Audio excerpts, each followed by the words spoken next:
ये कहीं ना कहीं एक बात है जो शायद मेरे घर वालों ने भी शुरुआत में प्रैक्टिस करना चाहिए थी कि भले मेरा जो ग्रेजुएशन था BA ऑनर्स मास कम्युनिकेशन से वो काशी विद्यापीठ से था, घर वाले रिश्तेदारों को बताते थे कि लड़का PhD में पढ़ता है। और ये प्रैक्टिकल ट्रुथ है, मतलब इसको शायद एक शैडो कहें, एक डेथमार्क कहें या जो भी कहें, वो एक फाइन बहुत पतली सी लाइन थी जो इन दोनों ही परिसर को अलग कर रही है। और इस पीछे की जो पतली सी लाइन है, इसके बीच में जो एक इंफीरियोरिटी कॉम्प्लेक्स खड़ा होता था दोनों विभागों के बीच, उसका मैं बहुत ही अच्छा विटनेस रहा हूँ। मैंने इसको बहुत अच्छे से फील किया।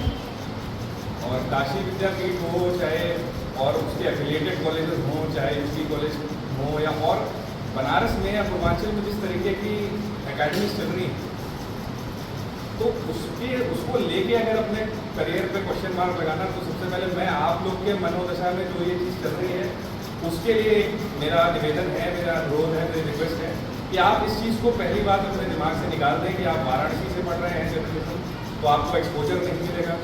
आप पूर्वांचल के किसी और कॉलेज इंस्टीट्यूट से पढ़ रहे हैं तो आपको पब्लिक रिलेशन जैसे सेक्टर्स में काम करने का मौका नहीं मिलेगा। सारी अच्छी अपॉर्चुनिटीज़ दिल्ली, मुंबई और तमिलनाडु, चेन्नई में ही हो जाएंगी। ये सारी चीज़ें नहीं, और ये मुझे भी लगता था आज से 22-24 महीने पहले भी लगता था, लेकिन अब नहीं लगता। और इसलिए मैं आपको ये बात बता रहा हूँ, क्योंकि जब आप जनसंपर्क की बात करते हैं, जब आप पब्लिक रिलेशन की बात करते हैं, जब आप लोगों से जुड़ने की बात करते हैं, तो वहाँ पे आपको सबसे ज़्यादा जो चाहिए वो चाहिए आपका प्रैक्टिकल अनुभव। उससे ज़्यादा आपको कोई मार्शल मैक्लुहान की थ्योरी और वो उल्टा पिरामिड शैली, ये सब ठीक है, बट मैं क्रिटिसाइज नहीं कर रहा इन चीज़ों को। बट पब्लिक रिलेशन में जो सबसे बड़ी चीज़ है वो है कि यहाँ पे लोगों को समझना, एक दूसरे की वेवलेंथ को समझना, एक दूसरे को समझना और हर तरीके से। उसके बाद काशी विद्यापीठ के दौरान में जब हम लोगों ने एक छोटी सी संस्था शुरू की, हमने गरीब बच्चों को, जो कूड़ा बीतने वाले बच्चे उनको पढ़ाना शुरू किया, उनकी साइकोलॉजी को समझा, तो वो जो एक ब्लेंड बना पब्लिक रिलेशन की एक्सीलेंस के लिए, एक ट्रू डेफिनेशन मेरे लिए वो ब्लेंड हुआ, क्योंकि उसमें आपको हर परिवेश में कोई कैसे रह रहा है, कोई AC फर्स्ट क्लास में सफ़र कर रहा है 3000 रुपये देके, तो कोई ऐसा भी है जिसकी सालाना इनकम में शायद 3000 रुपये ना हो। मैं सालाना बोल रहा हूँ, मैं मंथली नहीं बोल रहा हूँ, मासिक नहीं। कूड़ा पीने वाले बच्चे हैं, उनकी साइकोलॉजी अलग। हमारे कॉलेज में छात्र नेता और ये सारे बहुत होते हैं, उनकी साइकोलॉजी अलग। स्टूडेंट यूनियन के इलेक्शन चल रहे हैं, उनकी साइकोलॉजी अलग। और साथ में जो ट्रेन में सफ़र करते हुए इतने डाइवर्स काइंड ऑफ प्रजातियाँ मिलती हैं, उनकी साइकोलॉजी अलग। और ये साइकोलॉजी को समझना तो एक आपकी अंडरस्टैंडिंग है, उसका साइकोलॉजी ही कहते हैं, लेकिन उस साइकोलॉजी के अनुसार खुद को ढालना, उस मामले में काम करना, किसी को पब्लिक रिलेशन के लिए जो मैंने कहा कि उत्सव और उत्साह दोनों को रखना जरूरी है, तो दुनिया को ऑब्जर्व कीजिए। प्रोफेसर साहब ने ये कहा कि कोई आप ऑल इंडिया रेडियो सुनिए, उसको भी अगर लिंक करें तो उनका भी यही कहना था कि आप दुनिया को ऑब्जर्व करिए, आप ह्यूमन बिहेवियर को समझिए, ह्यूमन साइकोलॉजी को समझिए, दुनिया कैसे बढ़ रही है उसको समझिए। क्योंकि 1947 से पहले का जो भारत था वो था एज ऑफ फॉलोअर्स। कोई गांधीयन की विचारधारा फॉलो करता था, कोई रामकृष्ण मिशन को फॉलो करता था, कोई कम्युनिस्ट पार्टी को फॉलो करता था। आज का जो युग चल रहा है वो तो एज ऑफ लीडर्स चल रहा है। आपको शुरू करनी है मैडम, वो 300 लोग फॉलो कर ले तो वो एक थ्योरी बन जाती है। 301वां आदमी जिसने फॉलो किया वो एक ट्रेंड बन जाता है, और ये ट्रेंड पहले साल में एक बार होता था, आज उसका रेट अराउंड हफ्ते में 2-3 ट्रेंड का हो गया। तो इतने ज़्यादा प्रोडक्टिव दिमाग को अगर आप सप्लाई और डिमांड के चेन में डाल रहे हो और आप ये समझ रहे हो कि जो ट्रेंड है उसके अनुसार मेरे को master of all and jack of none बनना है, तो बस वही कहा है जिस पर आपको चलना है। आपके अंदर बहुत सारे अभी द्वेष होंगे कि भाई इंटर्नशिप करने नोएडा सेक्टर 26 में जाना है, 56 में जाना है। मैंने कहीं इंटर्नशिप नहीं किया आज तक, कोई इलेक्ट्रॉनिक मीडिया से मेरा दूर दूर तक नाता नहीं रहा है, और मैंने प्रिंट मीडिया से नाता रखा है, आज तक रखा है, और बहुत ज़रूरी है रखना, क्योंकि जो एक्सीलेंस है राइटिंग की, जो आपके नॉलेज की है, उसको अगर शार्प करना है तो बनारस का प्रिंट मीडिया अगर मिल जाए, सन्मार्ग अखबार मिल जाए, काशी वार्ता मिल जाए, उपाध्याय भी है, काशी वार्ता जुड़े हैं, इस सब टाइप के बैनर के तले आपको अगर काम करने की आवश्यकता मिले, तो जो एक्सीलेंस ये दे देंगे वो दिल्ली के किसी सिटी सेंटर में 11th फ्लोर पे एक एसी कमरे में वाले ऑफिस नहीं। मेरा ये एक प्रोजेक्ट है नमो घाट का, आप लोग सारे अधिकतर लोग गए होंगे नमो घाट। वहाँ 3 नमस्ते की मूर्तियाँ लगी हैं। अभी एक 75 फीट का और लग गया है। अभी 15 तारीख को देव दीपावली के दिन vice president of India Namo Ghat का इनॉग्रेशन भी करना है। अब लोगों के लिए वो सेल्फी पॉइंट होगा, लोगों के लिए एक अट्रैक्शन होगा। बट क्या आपको ये पता है कि वो नमो घाट में नमस्ते की मूर्तियाँ क्यों लगी? कुछ और भी लग सकता था, माँ गंगा की भी मूर्तियाँ लग सकती थी, कोई ह्यूमन फिगर भी लग सकता था। स्वागत तो एक चीज़ है, कोइंसिडेंटली वो जो मैं आपको एक बता देता हूँ चीज़ की, जो नमो घाट पे नमस्ते की मूर्तियाँ हैं वो एक एक्सीडेंट है। प्रोजेक्ट में हमारे कहीं वो मूर्तियाँ नहीं थी, कोई इसकी कॉस्ट नहीं थी, कहीं पे प्लानिंग नहीं थी, कुछ नहीं।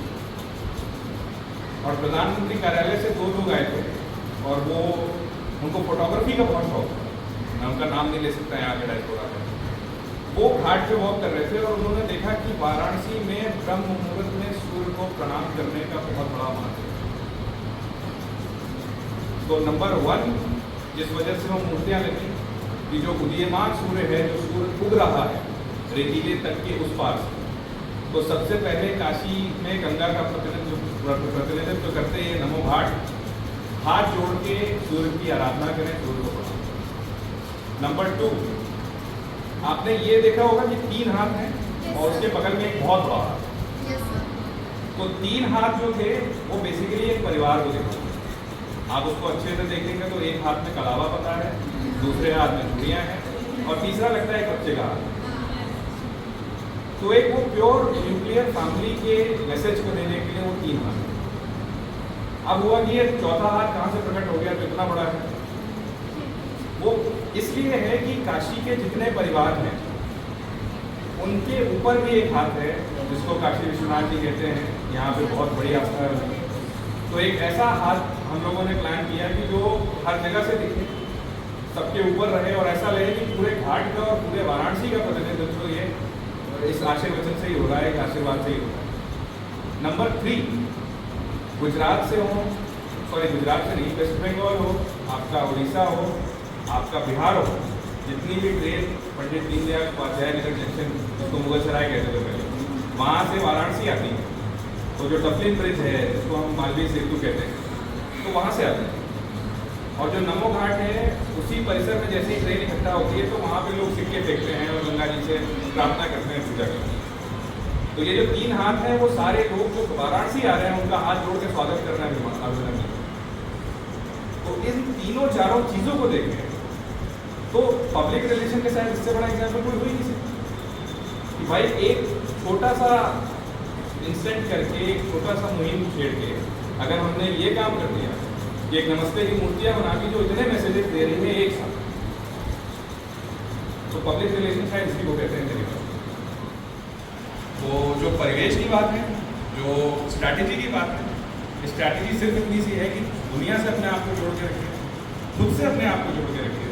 और जो भी चीज़ें हैं आप आपस में बैठ रहे हैं, आप रील ही देख रहे हैं, ठीक है, लेकिन रील कैन बी एक रील मतलब इंफॉर्मेटिव हो सकती है।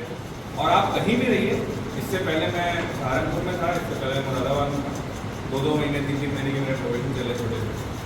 बट कभी इसलिए काम मत कीजिए कि आपको सफल होना है, आपको फेमस होना है, आपको बहुत समृद्ध होना है। Just work that you can be being remembered. आपको यहाँ याद रखना है।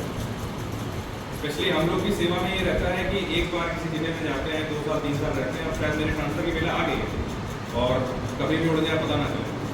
तो आप जहाँ जाएंगे तो फिर वहाँ से पूरा एक नया कैंपस, प्लेन कैंपस मिल जाएगा और उस प्लेन कैंपस में बहुत कुछ दिख रहा हो। और हो सकता है कि वो कुछ बस टाइप के चले हों कि जहाँ पे आपको हमारे जो पहले जो रह रहे हैं वो थोड़ा कुछ ज़्यादा नक्काशी करके गए, या हो सकता है वाराणसी जैसे चैलेंजिंग जगह हो जहाँ पे रोज़ आपको प्रधानमंत्री कार्यालय से भी बात करनी है, हर हफ्ते आपको मुख्यमंत्री जी को भी ब्रीफ करना है, हर 2 महीने में प्रधानमंत्री जी को भी ब्रीफ करना है। और आप लोग अगर यहाँ के रहने वाले हैं तो ये तो जानते होंगे कि वाराणसी में कुछ भी खत्म हो जाए लेकिन यहाँ की VIP विजिट्स तो हमेशा ही। एक ही चीज़ आपसे कहूँगा कि स्पेशली महिलाओं के परिवेश में कह रहा हूँ, क्योंकि महिला PG कॉलेज मुझे यहाँ आना इसलिए अच्छा लगा क्योंकि जो एक अजीब सा मनोदशा होती है करियर के इस फ्रेंड में। वो लड़कों के साथ तो थोड़ी कम होती है, लड़कियों के साथ और ज़्यादा होती है। मैं खुल के बात करूँ, अभी शादी वादी में थोड़ी चर्चा हो रही थी मैंने सुना, तो ठीक है शादी वादी भाई जैसा कोर्स ऑफ लाइफ करना है, ऐसा थोड़ी एक नहीं करना संन्यास। बट करियर की बात है तो करियर को थोड़ा प्रोडक्टिविटी। अर्जुन ने जब तीर मारा सिर्फ उसी को पता था कि तीर उसको मछली पे मारना है और कैसे मारना है ये भी पता था। उसने कुछ 50 बार प्रैक्टिस नहीं की। तो जब आप किसी भी प्रोफेशन में हैं, आप एक्सीलेंस के वर्ज में पहुंच जा रहे हैं, तो फिर वो प्रोफेशन नहीं है, वो आर्ट है। रतन टाटा जी अभी कुछ दिन पहले उनका देहांत हुआ, तो वो प्रोफेशन की जिस स्टेज पे थे उनको प्रगति नहीं चाहिए, उनको एक्सीलेंस चाहिए थी, उनको एक्सीलेंस मिली। तो he was artist, he was not an industrialist who was working for India. हम विराट कोहली की बात करें, हम सचिन तेंदुलकर की बात करें, हम और विभिन्न लोगों की बात करें जो अपने अपने करियर के क्षेत्र में बहुत अच्छा कर रहे हैं, तो उन सब ने एक आर्ट है और एक्सीलेंस को वो लोग पा रहे हैं। इसलिए आप लोग, जैसा कि प्रोफेसर साहब ने भी कहा, अयोध्या जी ने भी कहा कि स्मार्ट सिटी की बात है। आप स्मार्ट सिटी जब चाहें, हमारे यहाँ कंट्रोल रूम है, पूरा शहर वहीं से कंट्रोल होता है। आपने शहर में कैमरे लगे देखे होंगे, आपने चालान कटते देखा होगा, वो सारे चीज़ के करता धरता प्राउडली हम ही है।